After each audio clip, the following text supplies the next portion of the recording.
ನಮಸ್ಕಾರ.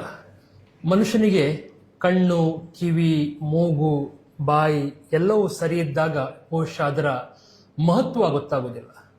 ದೇವರು ಕೆಲವೊಮ್ಮೆ ನಮ್ಮನ್ನು ಪರೀಕ್ಷಿಸಲಿಕ್ಕೆ ಯಾವುದೋ ಕೆಲವು ನಮ್ಮ ಶಕ್ತಿಗಳು ಅಥವಾ ಅಂಗಾಂಗಗಳ ಮಹತ್ವ ನಮಗೆ ಗೊತ್ತಾಗಬೇಕು ಅಂತೇಳಿ ಅದನ್ನು ಕೊಡದೆ ಭೂಮಿಗೆ ಕಳಿಸ್ತಾನೆ.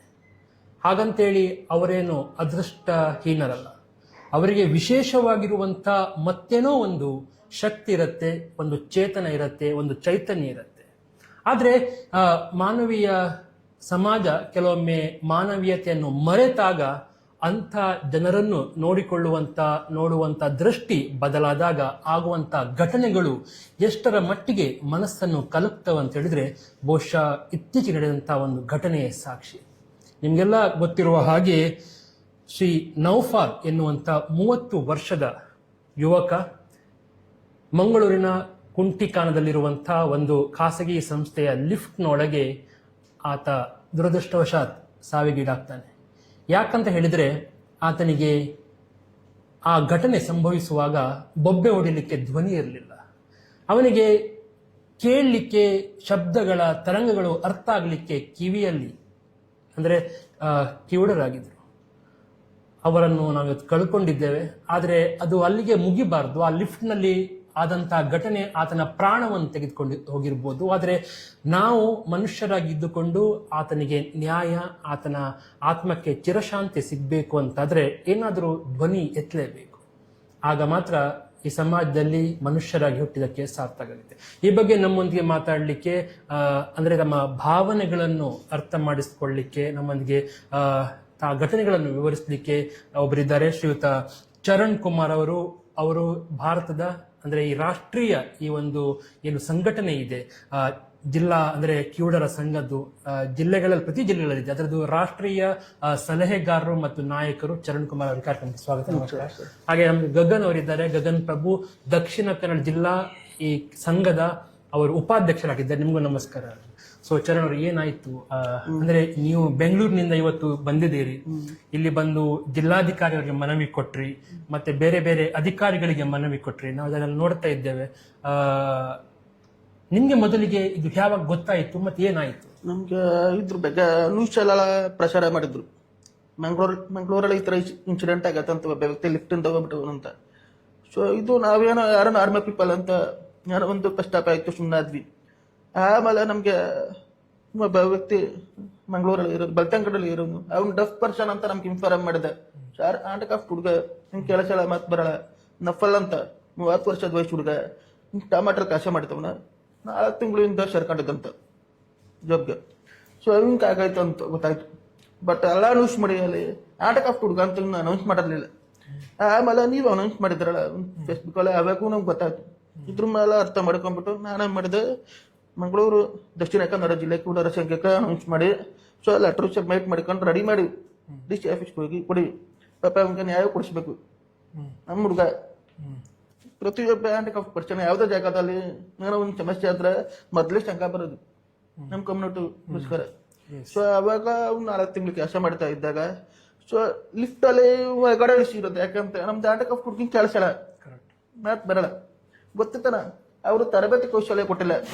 ISL ಅಂದ್ರೆ ಇಂಡಿಯನ್ ಸೈನ್ ಲ್ಯಾಂಗ್ವೇಜ್ ಅಂತ ಇಂಟರ್ಪ್ರೆಟರ್, ಸೈನ್ ಲ್ಯಾಂಗ್ವೇಜ್ ಭಾಷೆ ಮೂಲಕ ಅವಂಗ ಅವೇರ್ನೆಸ್ ಕೊಟ್ಟಿಲ್ಲ, ಸೇಫ್ಟಿ ಬೇಕಾದ ಇನ್ಫಾರ್ಮೇಶನ್ ಕೊಟ್ಟಿಲ್ಲ. ಸೊ ಇದೆಲ್ಲ ಪ್ರೊಟೆಕ್ಟ್ ಜೊತೆಗೆ ಸೇಫ್ಟಿ ಇಲ್ದ ಅವ್ರನ್ನ ಹೊರಗಡೆ ಕಳಿಸ್ಬಿಟ್ಟವ್ರು. ಅವ್ನ ಕೆಲಸ ಇಲ್ಲ ಅಂತ ಗೊತ್ತಿದ್ರು, ಹಂಗೆ ಇದ್ರ ಬಗ್ಗೆ ಲಿಫ್ಟ್ ಬಗ್ಗೆ ಏನು ಅಂತ ಇಲ್ಲ ಅಂತ ಗೊತ್ತಿದ್ರು, ಇವ್ರು ಯಾಕೆ ಕಳಿಸಿದ್ರು ಹೊರಗಡೆ? ಇದು ಕಂಪ್ನಿ ಇವ್ರದ್ದು ಬೇಕಲ್ಲೇ ಗೊತ್ತಾಗುತ್ತೆ ನಮ್ಗೆ. ಕರೆಕ್ಟ್.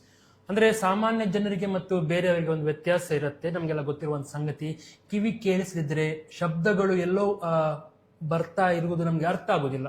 ಉದಾಹರಣೆಗೆ ನಾವು ವೆಹಿಕಲ್ ಸ್ಕೂಟರ್ ರೋಡಲ್ಲಿ ಹೋಗುವಾಗ ಹಿಂದೆಯಿಂದ ಯಾರಾದ್ರು ಹಾರ್ನ್ ಮಾಡಿದಾಗ ನಮ್ಗೆ ದಾರಿ ಬಿಟ್ಕೊಡ್ಬೇಕು ಅಂತ ಗೊತ್ತಾಗುತ್ತೆ, ಅಥವಾ ನಾವೇನೋ ಸೈಡಿಗೆ ಹೋಗ್ಬೇಕು ಅಂತೇಳಿ. ಅದೇ ನಮ್ಗೆ ಇನ್ನೊಮ್ಮೆ ಏನಾದ್ರೂ ತೊಂದರೆ ಆದಾಗ ಬೊಬ್ಬೆ ಹೊಡೆದ್ರೆ ಯಾರಾದ್ರು ಬರ್ತಾರೆ ಅಂತ ಆಗ್ತದೆ, ಅದು ಗೊತ್ತಿರುತ್ತೆ. ಆದ್ರೆ ಬೊಬ್ಬೆ ಹೊಡಿಲಿಕ್ಕೆ ಧ್ವನಿ ಇಲ್ಲದಾಗ, ಕೇಳಿಸ್ಲಿಕ್ಕೆ ಕಿವಿ ಇಲ್ಲದಾಗ ಏನು ಮಾಡ್ಲಿಕ್ಕೆ ಸಾಧ್ಯ? ಅದಕ್ಕಾಗಿ RPWD ಕಾಯ್ದೆನೇ ಇದೆ. 2016ರಲ್ಲಿ ಕೇಂದ್ರ ಸರ್ಕಾರ, ನರೇಂದ್ರ ಮೋದಿ ಅವರ ಸರ್ಕಾರ ಇದನ್ನು ಜಾರಿಗೆ ತಂದಿತ್ತು. ಇದರಲ್ಲಿ ವಿಶೇಷ ಚೇತನರಿಗೆ, ನಾನು ಆ ಶಬ್ದವನ್ನು ಬಹಳ ಸ್ಪಷ್ಟವಾಗಿ ಹೇಳ್ತೇನೆ, ವಿಶೇಷ ಚೇತನರಿಗೆ ಒಂದು ರೀತಿಯಲ್ಲಿ SOP ಅಂದ್ರೆ ಮಾರ್ಗಸೂಚಿಗಳನ್ನು ನೀಡಲಾಗಿದೆ. ಅವರಿಗೆ ಒಂದು ಕಡೆಯಲ್ಲಿ ಕೆಲಸ ಮಾಡುವಾಗ ಅದು ಲಿಫ್ಟ್ ಇರ್ಬೋದು ಅಥವಾ ಒಂದು ಅಪಾಯಕಾರಿ ವಸ್ತು, ಅಂದ್ರೆ ನಮಗೆ ಲಿಫ್ಟ್ ಎನ್ನುವುದು ಕಾಮನ್ ಇರ್ಬೋದು, ಆದ್ರೆ ಆ ಕೆಲಸ ಮಾಡುವುಂಟಲ್ಲ, ಆ ವ್ಯಕ್ತಿ ಆ ಖಾಸಗಿ ಸಂಸ್ಥೆಯಲ್ಲಿ ಕೆಲಸ ಮಾಡುವಾಗ ಅದು ಸುಲಭದ ಕೆಲಸ ಆಗಿರ್ಲಿಲ್ಲ. ಆತ ಸಾಮಾನುಗಳನ್ನು, ಸರಂಬರಾಜುಗಳನ್ನು ಆ ಲಿಫ್ಟ್ ಇಂದ ಮೇಲಕ್ಕೆ ತರುವುದು, ಕೆಳಗೆ ತೆಗೆದುಕೊಂಡು ಹೋಗುವುದೆಲ್ಲ ಮಾಡ್ತಾ ಇದ್ದ.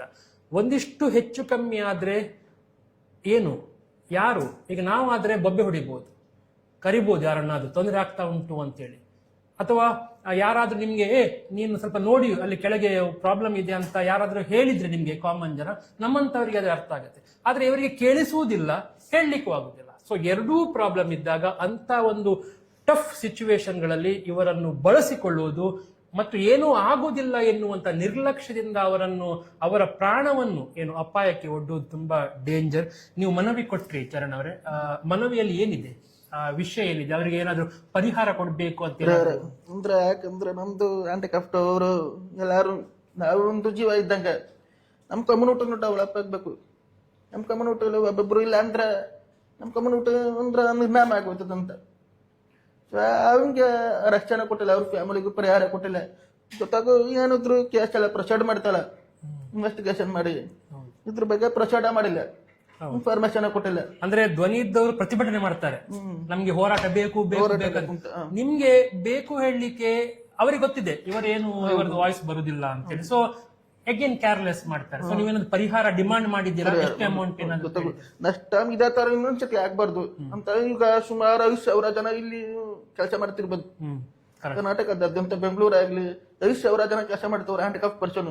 ಅದ್ರ ಬೇಕಾ ಸೇಫ್ಟಿ ಬೇಕಾ, ಇನ್ನು ಅಂತ ಎಷ್ಟೆಲ್ಲ ಮಾಡ್ಲಿಲ್ಲ ಅಂದ್ರೆ, ಕೇರ್ ಮಾಡ್ಲಿಲ್ಲ ಅಂದ್ರೆ ಸುಮ್ನೆ ಅವ್ರನ್ನೆಲ್ಲ ಕೆಲಸಕ್ಕೆ ನಂಬಿಸ್ಕೊಂಡ್ಬಿಟ್ಟು ಈ ತರ ಮಾಡ್ಬಿಟ್ರೆ ಮುಂದಿನ ಸಮಸ್ಯೆಗ ಮತ್ತೆ ಎಫೆಕ್ಟ್ ಆಗುತ್ತೆ ಅಂತ. ಅದಕ್ಕೋಸ್ಕರ ನಾವು ನಮ್ದು ಕಮ್ಯುನಿಟಿ ಸೇಫ್ಟಿಗೋಸ್ಕರ, ಸೇಫ್ಟಿ ಅವೇರ್ನೆಸ್ಗೋಸ್ಕರ ಆಕ್ಷನ್ ಮಾಡಿ ಕೇಳ್ತೇನೆ. ನೀವೇನಾದ್ರೂ ಅಮೌಂಟ್ ಕೇಳಿದ್ದೀರಾ ಇವನಿಗೆ, ಈ ಪಾರ್ಟಿಗೆ ಅಂದ್ರೆ ಕೊಡ್ಬೇಕು ಅಂತೇಳಿ? ಎಷ್ಟು ಕೇಳಿದ್ದೀರಿ? ಏನಾದ್ರೂ ಕೊಡ್ತೇನಂತ ಭರವಸೆ ಸಿಕ್ಕಿದ್ಯಾ? ಏನಾದ್ರು ಭರವಸೆ ಸಿಕ್ಕಿದ್ಯಾ ನಿಮ್ಗೆ?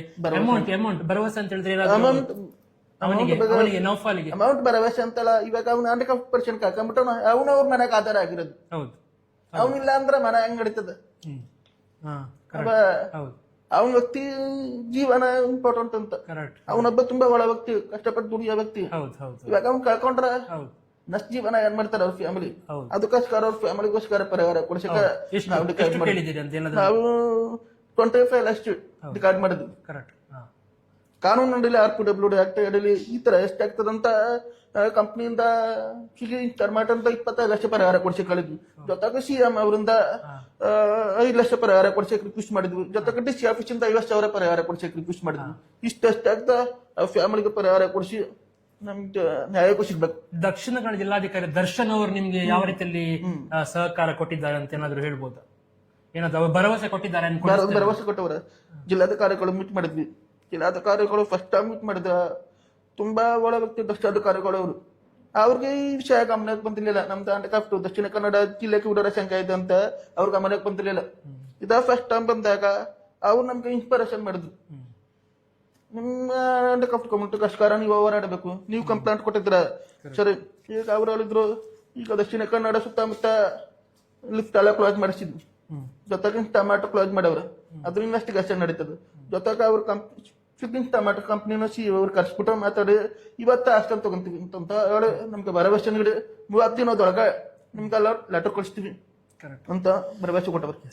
ಕೆಲವೊಮ್ಮೆ ಕೆಲವರು ಇಂತಹ ವಿಶೇಷ ಚೇತನರಿಗೆ ಕೆಲಸ ಕೊಟ್ಟಿದ್ದೇ ದೊಡ್ಡ ವಿಚಾರ, ನಾವು ದೊಡ್ಡ ಹೃದಯ ವೈಶಾಲ್ಯವನ್ನು ತೋರಿಸಿದ್ವಿ ಅಂತ ಅನ್ಕೊಳ್ಬಹುದು. ಆದ್ರೆ ಬರೀ ಕೆಲಸ ಕೊಟ್ಟ ಕೂಡಲೇ ಮುಗಿಯುವುದಿಲ್ಲ. ಅವರಿಗೆ ಏನಾದ್ರೂ ಅಪಾಯಕಾರಿ ಕೆಲಸವನ್ನು ಅವರಿಗೆ ನೀಡಿದಾಗ ಅದಕ್ಕೆ ಸುರಕ್ಷತೆ ಕೂಡ ಕೊಡಬೇಕು. ಯಾಕಂತ ಹೇಳಿದ್ರೆ ಸಾಮಾನ್ಯವಾಗಿ ಅವರು ಪಾಪ ಹಾರ್ಡ್ ವರ್ಕರ್, ಏನು ಕೆಲಸ ಕೊಟ್ಟರು ಮಾಡ್ತಾರೆ, ಏನು ಅದಾಗುದಿಲ್ಲ ಇದಾಗುದಿಲ್ಲ ಅಂತ ಏನು ಹೇಳುದಿಲ್ಲ. ಸೋಮಾರಿಗಳಲ್ಲ, ಆಲಸಿಗಳಲ್ಲ.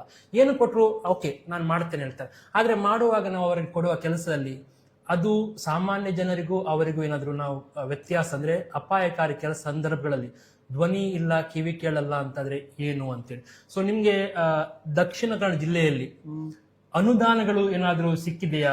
ಏನಾದ್ರೂ ಕಚೇರಿ ಸುಮಾರು 50 ವರ್ಷದಿಂದ, ಸುಮಾರು 100 ವರ್ಷದಿಂದ ನಮ್ದು ಹಳೇದ್ ಮೊದ್ಲು ಸಂಘ ಕರ್ನಾಟಕ ಅಸೋಸಿಯೇಷನ್ ಆಫ್ ಡೆಫ್ ಅಂತ ಇದ್ದು 86 ವರ್ಷದ ಸಂಘ. ಇವಾಗ ಮೊದ್ಲು 10 ವರ್ಷ ಹಿಂದೆ ಕಡೆ 2016 ಈ ಸಂಘ ಸ್ಟಾರ್ಟ್ ಆಗಿರೋದು ದಕ್ಷಿಣ ಕನ್ನಡದಲ್ಲಿ. 16 ವರ್ಷದಿಂದ ಯಾವುದೋ ಸಂಘಕ್ಕೂ ನಮ್ಮ ಕರ್ನಾಟಕ ಜಿಲ್ಲೆಯಾದ್ಯಂತ ಸಂಘಕ್ಕೂ ಯಾವುದೋ ಅನುದಾನವನ್ನು ಬಂದಿಲ್ಲ. ಸರ್ಕಾರದಿಂದನೂ ಡೆವಲಪ್ಮೆಂಟ್ಗೂ ಜೊತೆಗೆ ಸಪೋರ್ಟ್ ಸ್ಪೋರ್ಟ್ಸ್ ಮ್ಯಾನೇಜ್ಮೆಂಟ್ಗೂ ಯಾವುದಕ್ಕೆ ಅನುದಾನ ಬಂದಿಲ್ಲ. ಫುಲ್ ಕಡೆಗಣಿಸ್ತವ್ರು. ಜೊತೆಗೂ ಸಂಘಕ್ಕೆ ಸೂರ್ಯ ಯೋಜನೆಯಲ್ಲಿ ಒಂದು ಆಫೀಸ್ ಇಲ್ಲ, ನಾನಲ್ಲ ಸಂಘ ಎಲ್ಲೆಲ್ಲ ಕೂತ್ಕೊಂಡೆ ಪಾರ್ಕಲ್ಲಿ ಕೂತ್ಕೊಂಡೆ ಮೀಟಿಂಗ್ ಮಾಡ್ಬೇಕು, ಆ ಥರ ಪರಿಸ್ಥಿತಿ ಇದೆ.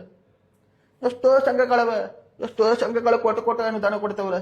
ಬಟ್ ನಮ್ಮ ಸಂಘಕ್ಕೆ ಇದು ಸುಮಾರು 100 ವರ್ಷದ ಆ ಸಂಘಕ್ಕೆ ಒಂದು ಅನುದಾನವೂ ಇಲ್ಲ.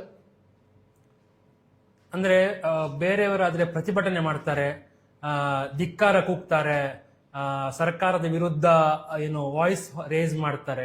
ಆಗ ಏನಾದ್ರೂ ಕೊಡ್ಬೇಕು ಅಂತ ಅನಿಸ್ಬೋದು. ಬಹುಶಃ ಪಾಪ ಇವರಿಗೆ ಏನು ಮಾಡಿದ್ರು ಏನು ಗೊತ್ತಾಗೋದಿಲ್ಲ ಅಂತೇಳಿ. ಈಗ ಚರಣ್ ಅವರು ಅಟ್ಲೀಸ್ಟ್ ಅವರದು ಸಣ್ಣ ವಾಯ್ಸ್ ಅದು ಬರುತ್ತೆ, ಮತ್ತೆ ಸ್ವಲ್ಪ ಗಟ್ಟಿ ಮಾತಾಡಿದ್ರೆ ಕೇಳುತ್ತೆ. ಆದ್ರೆ ಪಾಪ ಗಗನ್ ಪ್ರಭು ಅಂತವರು ಸಾಕಷ್ಟು ಸಂಖ್ಯೆಯಲ್ಲಿದ್ದಾರೆ. ಅಂದ್ರೆ ಆಲ್ಮೋಸ್ಟ್ ಇವರೇ ಇರುವುದು. ಈಗ ಇವರ ಎಲ್ಲರ ಪರವಾಗಿ ಬೆಂಗಳೂರಿನಿಂದ ಚರಣ್ ಅವರು ಬಂದು ಒಂದಿಷ್ಟು ವಾಯ್ಸ್, ಅವರಿಗೆ ಸಣ್ಣ ಮಟ್ಟಿನ ವಾಯ್ಸ್ ಬರ್ತಾ ಉಂಟು ಹೇಳಿ DC ಅವರನ್ನು ಕನ್ವಿನ್ಸ್ ಮಾಡುವಂತ ಪ್ರಯತ್ನವನ್ನು ಮಾಡಿದ್ದಾರೆ. ದಕ್ಷಿಣ ಕನ್ನಡ ಜಿಲ್ಲಾಧಿಕಾರಿಯವರು ದೊಡ್ಡ ಮಟ್ಟದಲ್ಲಿ ಇವರಿಗೆ ಸಹಾಯ ಮಾಡುವುದಾಗಿ ಭರವಸೆ ನೀಡಿದ್ದಾರೆ. ನಮ್ಮ ಕಳಕಳಿ ಇಷ್ಟೇ, ನೌಫಾಲ್ ಆ ವ್ಯಕ್ತಿ ಬಹುಶಃ ಆ ಕುಟುಂಬಕ್ಕೆ ಎಷ್ಟರ ಮಟ್ಟಿಗೆ ಆಧಾರ ಅಂತ ಹೇಳಿದ್ರೆ, ಬೆಳ್ತಂಗಡಿಯಿಂದ ಮಂಗಳೂರಿಗೆ ಬಂದು ಇಲ್ಲಿ ಇದ್ದುಕೊಂಡು ಕೆಲಸ ಮಾಡ್ತಾ ಇದ್ರು. ಅವರ ಅಂತಿಮ ಏನು ದಿನ ಅಂದ್ರೆ ಆ ಹೋರಾಟ ಮಾಡಿ ಅವರೇನು ಜೀವನ ಕಳ್ಕೊಂಡಿದ್ದಾರೆ. ಯಾರಿಗೂ ಬೊಬ್ಬೆ ಹೊಡಿಲಿಕ್ಕೂ ಆಗದೆ, ಕೇಳಲಿಕ್ಕೂ ಆಗದೆ. ಅವರ ಒಂದು ನೋವು ಅದು ಶಬ್ದಗಳಲ್ಲಿ ನಮ್ಗೆ ಹೇಳಲಿಕ್ಕೆ ಆಗುದಿಲ್ಲ. ಅನುಭವಿಸಿದ ಅವರಿಗೆ ಮಾತ್ರ ಗೊತ್ತು. ಅವರ ಆತ್ಮಕ್ಕೆ ಚಿರಶಾಂತಿ ಸಿಗ್ಬೇಕು ಅಂತಾದ್ರೆ, ಸದ್ಗತಿ ಸಿಗ್ಬೇಕು ಅವರು. ಆದ್ರೆ ಒಂದೇ ವಿಚಾರ, ಅವರ ಕುಟುಂಬಕ್ಕೆ ದೊಡ್ಡ ಮಟ್ಟಿಗಿನ ಪರಿಹಾರ ಸಿಗ್ಬೇಕು. ಆ ನಿಟ್ಟಿನಲ್ಲಿ ಒಂದು ಸಾಮಾಜಿಕ ಮಾಧ್ಯಮವಾಗಿ ತುಳುನಾಡು ನ್ಯೂಸ್ ತನ್ನ ಜವಾಬ್ದಾರಿಯನ್ನು ಇವತ್ತು ನಿರ್ವಹಿಸಿದೆ. ಯಾವತ್ತೂ ಕೂಡ ನಾವು ನಿಮ್ಮೊಟ್ಟಿಗಿದ್ದೇ ಚರಣ್ ಅವರೇ. ಏನಾದ್ರು ತೊಂದರೆ ಆದಾಗ ನಾವಿದ್ದೇವೆ. ಕೊನೆಯದಾಗಿ ಏನಾದ್ರು ಹೇಳ್ತೀರಾ, ನಮ್ಮ ವೀಕ್ಷಕರಿಗೆ ಏನಾದ್ರು ಹೇಳ್ತೀರಾ? ಸರ್, ನೀವಿದ್ದೆ ನಮ್ಗೆ ಇದೇ ಫಸ್ಟ್ ಟೈಮ್ ನೀವು ಕರೆದಿರೋದು. ಇಲ್ಲಿವರೆಗೂ ಸುಮಾರು ವರ್ಷದಿಂದ ನಮ್ಗೆ ಸಮಸ್ಯೆ ಬೇಕಾ ಯಾರು ಇಂಟರ್ವ್ಯೂ ಮಾಡಲ್ಲ. ಇದೇ ಮೊದಲ ಬಾರಿಗೆ ನೀವೇ ಇಂಟರ್ವ್ಯೂ ಮಾಡಿರೋದು. ನಮ್ಗೆ ತುಂಬಾ ಹಂಚ್ಕೊಳ್ಬೇಕನ್ಸ್ತದೆ. ಯಾಕಂದ್ರೆ ಇವತ್ತು ಒಬ್ಬ ವ್ಯಕ್ತಿ ಇವರು ಪಾದಸ್ಥರಾಗಿ ನಿಂತ್ಕೊಂಡವ್ರ. ಯಾಕಂದ್ರೆ ಇದು ಮಂಗಳೂರು ದಕ್ಷಿಣದಲ್ಲಿ ಅಸೋಸಿಯೇಷನ್ ಒಂದು ಮಹಿಳೆಗೆ ಒಂದು ಪ್ರಾಬ್ಲಮ್ ಆಗಿತ್ತು. ಆ ಮಹಿಳೆಗೆ ಒಂಥರ ಅಸಲ್ಟ್ ಅಂದ್ರೆ ಕೆಲಸ ಎಲ್ಲ ಮತ್ ಬರಲ್ಲ. ಎಲ್ಲಾರು ನಮ್ಮನ್ನ ಬಿಸಿ ಕೊಡ್ತಾರೆ ಕಾಣವ್ರು. ಅವ್ರಿಗೆ ಒಂಚೂರು ಕೆಲಸ ಎಲ್ಲ ಮತ್ ಬರಲ್ಲ. ಒಂದು ಸಂಘದಲ್ಲಿ ಒಂದು ಡೆವಲಪ್ಮೆಂಟ್ಗೆ ಸರ್ ಸಪೋರ್ಟ್ ಮಾಡಿ ಸರ್, ನಮ್ಮ ಸಂಘ ಡೆವಲಪ್ಮೆಂಟ್ ಮಾಡಬೇಕು. ಇವಾಗ ಸ್ಪೋರ್ಟ್ಸ್ ವ್ಯವಸ್ಥೆ ಮಾಡಿಸಿದ್ವಿ. ಆಂಟಕ್ ಆಫ್ ಮಕ್ಕಳು ವಾಮಂಜೂರಲ್ಲಿ ಸ್ಕೂಲ್ ಅವ್ರ ಸ್ಪೋರ್ಟ್ಸ್ ಎಲ್ಲ ಆಡಿಸ್ತಿದ್ವಿ. ರಾಷ್ಟ್ರೀಯ ಮಟ್ಟದಲ್ಲಿ ಆಡವ್ರ. ಒಬ್ಬ ವ್ಯಕ್ತಿ ಇಲ್ಲಿರೋನು ವಾಲಿಬಾಲ್, ಅವನ ಹೆಸರನು ವಾಲಿಬಾಲ್ ಆಡೋನು. ನಮ್ ನಮ್ ಬಾಯ್